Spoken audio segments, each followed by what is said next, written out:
বিপুল পরিমাণ অস্ত্র, গুলি, মাদকসহ শীর্ষ সন্ত্রাসী অটো সজল ও তার 3 সহযোগীকে গ্রেপ্তার করেছে যাত্রাবাড়ী থানা পুলিশ। রাজধানীর ওয়ারির শীর্ষ সন্ত্রাসী এবং অস্ত্র ও মাদকের গডফাদার সজল ওরফে অটো সজল সহ তার 3 সহযোগীকে গ্রেপ্তার করেছে ঢাকা মেট্রোপলিটন পুলিশের যাত্রাবাড়ী থানা পুলিশ।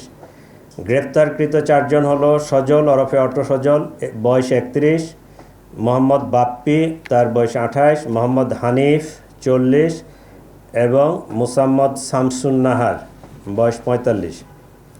প্রিয় সাংবাদিকবৃন্দ, সোমবার 2রা মার্চ 2026 মাদক উদ্ধার ও অপরাধী গ্রেফতারের জন্য পরিচালিত একটি বিশেষ অভিযান চলাকালীন 3-4 জন অজ্ঞাতনামা দুষ্কৃতিকারী মাদকদ্রব্য নিয়ন্ত্রণ অধিদপ্তরের একজন পরিদর্শককে পায়ে গুলি করে পালিয়ে যায়। উক্ত ঘটনায় ওয়ারী থানায় একটি নিয়মিত মামলা রুজু হয়। মামলাটির তদন্তকালে ওয়ারী থানা পুলিশ প্রথমে 3 জনকে গ্রেফতার এবং তাদের হেফাজত থেকে 3টি অস্ত্র উদ্ধার করে।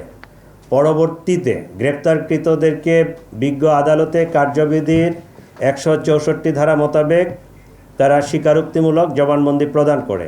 তাদের জবানবন্দিতে প্রকাশ পায় যে মাদকদ্রব্য নিয়ন্ত্রণ অধিদপ্তরের কর্মকর্তার উপর হামলায় ব্যবহৃত অস্ত্রটি সরবরাহ করেছিল ওয়ারী বিভাগের শীর্ষ সন্ত্রাসী অস্ত্র মাদকের গডফাদার সজল ওরফে অটো সজল। এক লাইটেই নিশ্চিন্তে চলে দিনের পর দিন। Walton emergency bulb, the best emergency bulb.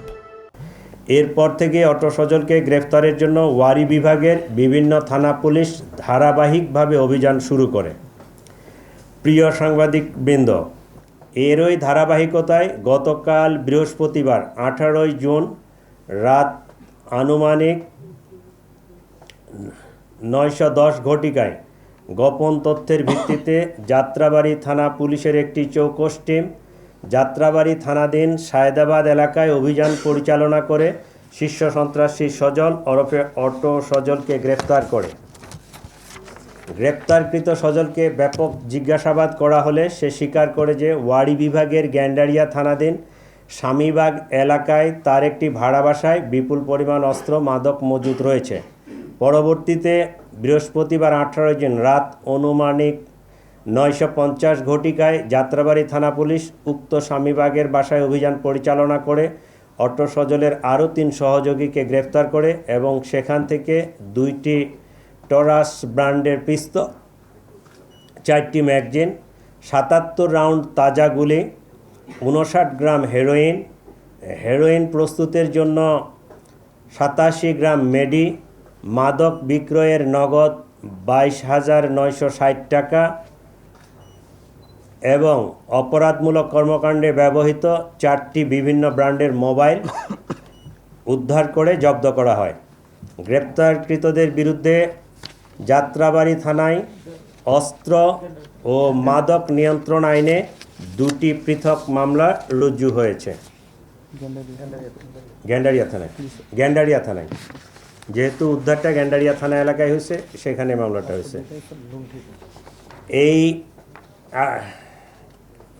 ঘটনায় 2টি টরাস, এর আগে 3টি অস্ত্র উদ্ধার হয়েছিল। সেখানে ছিল একটি টরাস পিস্তল, একটি রিভলভার আর একটা দেশীয় লোকাল মেড অস্ত্র। এই মাদকদ্রব্য নিয়ন্ত্রণ অধিদপ্তরের কর্মকর্তাদের উপর যে হামলা করছিল, এটা এই সায়েদাবাদ রেলগেটের এখানে। এই ঘটনার প্রেক্ষাপটে এখন পর্যন্ত 5টা অস্ত্র উদ্ধার হইল। সবাইকে ধন্যবাদ। আর কিছু আছে? আমরা ধারণা করতেছি, মানে এখনও আমরা ওই যে কনফার্ম হইতে পারি নাই নাম্বারগুলো মিলায়া। এই অস্ত্রগুলো পুলিশের খোয়া যাওয়া অস্ত্রই হবে। টরাস যে পিস্তল 2টা আর আগের একটা 3টা। আমি উত্তরটা পেয়ে যাবেন আপনি। এই অস্ত্রগুলো টরাস 2টা পিস্তল, এটা যে যাত্রাবাড়ির পিস্তল এইটা কিন্তু এখনও আমি বলি নাই, কারণ এইটা আমাদের ওই যে প্রত্যেকটা পিস্তলে একটা নাম্বার আছে। এই নাম্বারটা আমরা যেহেতু কালকে এটা উদ্ধার হয়েছে, আমরা আমাদের ওই যে লক শাখায় যারা অস্ত্র ইস্যু করে তাদেরকে দিব। তারা রেজিস্টার চেক করে বলতে পারবে যে এইটা কোন থানা থেকে মিসিং হয়েছে বা কোন এলাকা থেকে মিসিং হয়েছে। এইটা হচ্ছে পরবর্তীতে। আর 5 রাউন্ড যেটা বললাম, ওই আমরা এই যে 77 রাউন্ড গুলি পাইছি, 5 রাউন্ড গুলি হচ্ছে পুলিশের, তার মানে পুলিশ যে গুলিগুলো ব্যবহার করে এই 5 রাউন্ড হচ্ছে পুলিশের, আর বাকি যে 72 রাউন্ড গুলি আছে এই গুলিটা পুলিশের না, এটা অন্য, ওরা হয়তো অন্যভাবে কালেক্ট করছে।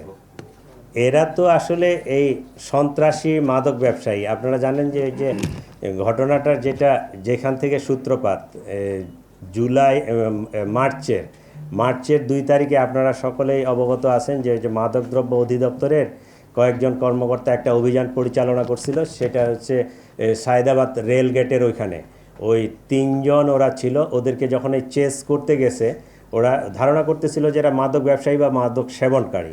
চেস করতে গেছে তখন কিন্তু গুলি করে ওরা পালাই যায়। তো আমাদের আশেপাশে তখন তো ট্রাফিক পুলিশ ছিল, এরা চেস করে তাৎক্ষণিকভাবে ওখানে কিন্তু একজনকে ধরছিল সম্ভবত, ধরতে পারে নাই, কিন্তু অস্ত্র একটা ফেলে দিয়ে তারা পালাইছে।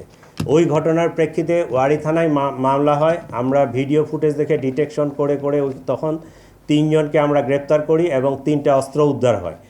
এরা কোর্টে 164 করলো এবং তাদেরকে গভীরভাবে যখন আমরা নিবিড়ভাবে জিজ্ঞাসাবাদ করি তখন তারা বলছে যে এই অস্ত্র তাদেরকে দিচ্ছে সজল। এরপরে আমরা সজলের পিছনে লোক লাগাই। এই দীর্ঘ প্রায় 4 মাসের মতো, মার্চের 2 তারিখের ঘটনা, মার্চ, এপ্রিল, মে, জুনের এই 18 তারিখে আমরা অনেক কায়দা কানুন করে তাকে ধরতে সক্ষম হয়েছি এবং পরবর্তীতে তার স্বীকারোক্ত মতে এই যে ওই বাসা থেকে 2টা পিস্তল, এই গুলি, মাদক, এইগুলো উদ্ধার করা হয়েছে। ও এমনি ব্যক্তিগতভাবে মনে হয় কিনা একটা পরিবহনের লেবার ছিল, তৃষা পরিবহনের মনে হেল্পার বা এই টাইপের, কিন্তু তার আড়ালের কাজটা হচ্ছে সে সন্ত্রাসী মাদক ব্যবসায়ী।